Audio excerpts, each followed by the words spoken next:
madaxweynaha waddanka Turkiga Rajab Tayyip Erdogan oo ay la socdaan wasiirkiisa difaaca iyo madaxa sirdoonka ayaa gaaray kol hore waddanka Tunisia wuxuuna la kulmay madaxweynaha waddankaasi ee la doortay Qays al-Saciid.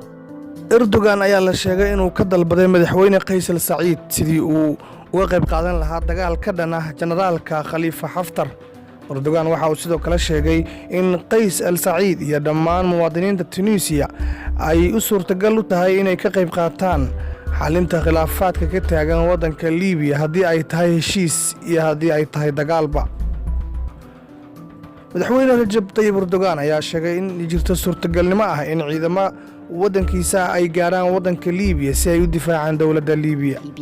Liibiyada bulunan Liibiya waxaa jooga maleeshiyaad Suudaaniyiin ah iyo sidoo kale maleeshiyaad ka tirsan caloosha shaqaystayaasha shirkadda Ruushka ah Wagner.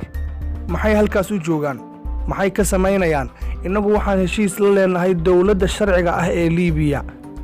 Khalifa Haftar iyo maleeshiyaadkiisuna waa koox aan sharci ah kuwaas oo ka jira Liibiya. dhanka kale afayeenka madaxtooyada Turkiga Ibrahim Kolan ayaa sheegay in dawladda Turkigu ay damacsan tahay inay ciidamo u dirto waddanka Liibiya balse waxa uu sheegay inay arrintaasi ku xiran tahay sida uu la dhaqmo baarlamaanka waddanka Turkiga.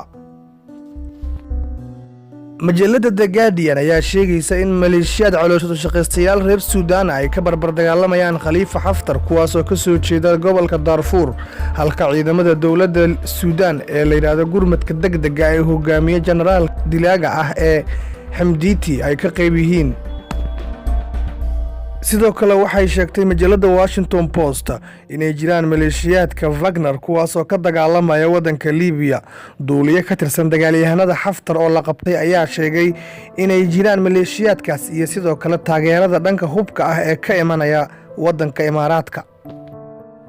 waxaa hore u jira dawlado fara badan kuwaas oo taageeraya maleeshiyaadka Haftar sida Faransiiska oo dhanka logistikada ka taageeraya Masar iyo Imaaraadka iyo shirkadda Wagner iyo maleeshiyaad Suudaaniyiin ah iyo kuwa ka soo jeeda waddanka Chad. ku soo biiridda dawladda Turkiga ee dagaalka Liibiya maxay ka bedeli doontaa? khubarada siyaasadda ayaa aaminsan in ciidamada Turkiga ee gaara Liibiya ay keeni karaan in generaal Haftar lagu qasbo wada hadal. marka hore waxaa jirta xigmad ama oraah diblomaasiyadeed oo oranaysa haddii aad ku xoogan tahay goobta dagaalka waxay ka dhigan tahay inaad ku xoogan tahay miiska wada hadalka.